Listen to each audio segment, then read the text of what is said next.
let's rise again to the hands and knees. And just take a deep inhale here, curl your toes under, and we're going to press back into downward dog. So now let's do a lunge sequence to get a deeper massage in the backs of the hips and the front of the hip flexors. So I need to step the right foot up between the hands, and the trick to a big step is simultaneously draw the knee to the chest, bring the chest and ribcage forward. If it doesn't make it all the way, just grab the ankle, help it up. Come onto your fingerprints on either side of your right foot, and we're going to massage a deep set of muscles in the outer hip here called the external rotators. In this position, piriformis especially, works more as an abductor, pulling the leg away. So I'm going to press the right big toe base down and hug the right knee in, strengthening the outer right shin and the inner right thigh. So these are the massage therapists. And the massage client is right here. So as I hug the knee in, I'm going to take the right hip back. Now the knee tries to move with it, so I have to keep the knee stable and centered so I can get that movement in the hip. Once I feel it and it feels good, I'm going to breathe into it. Big inhale. And just like a wooden massage, you're going to consciously soften.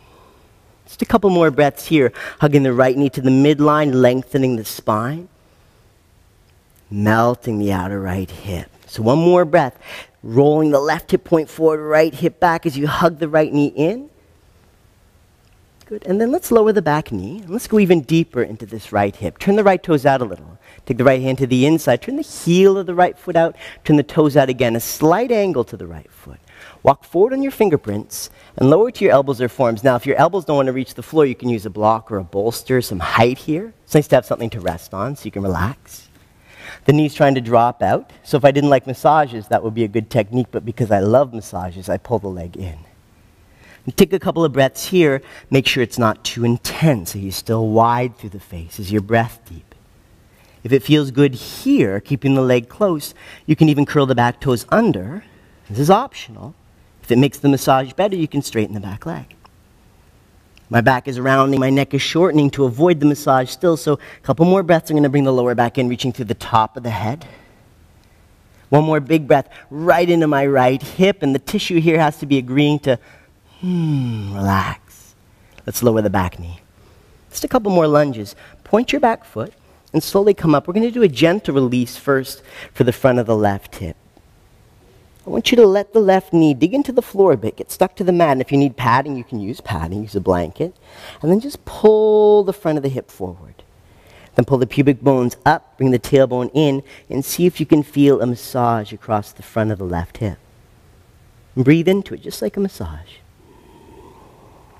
And there's little mantras I've created for myself over the years. One is just soften. I take a big inhale, I might count, that's inhale, 3, and then I say soften.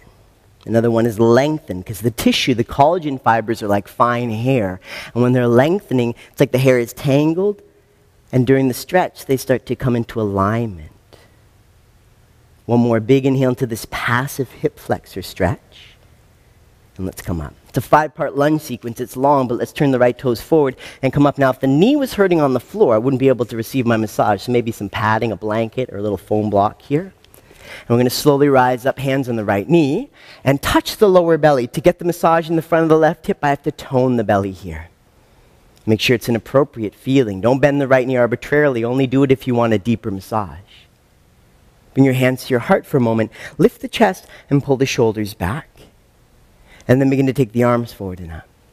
Draw the tailbone in. If you want a little more, you can sink a little deeper. Draw the throat in, lift the ears up, and maybe look up for a couple of breaths. If the belly weakens, the pressure goes into my back, so I'm drawing the belly in so the massage is in the front of the left hip. Let's do one final lunge. Just for a few breaths, curl the back toes under. Bring the hands to the belly and look forward for a moment, and slowly begin to straighten the left leg. Now, if I straighten it too quick, I could jam the back, so I'll go in slow like a massage. Making sure the front of the left hip is melting, agreeing to the opening, maybe for a couple of breaths, arms forward. As you take the arms up, the tendency at first is to shrug. Instead, let's straighten the elbows and relax. Even better, pull the shoulders into the body. One more inhale, and then let's place the hands and step back. I'm going to come to the hands and knees for a moment, holding for one inhalation, and then we're going to lower slow. Point your feet, tailbone in. Be gentle with this little cobra because you're going to feel a lot more open on one side. Exhale, downward dog.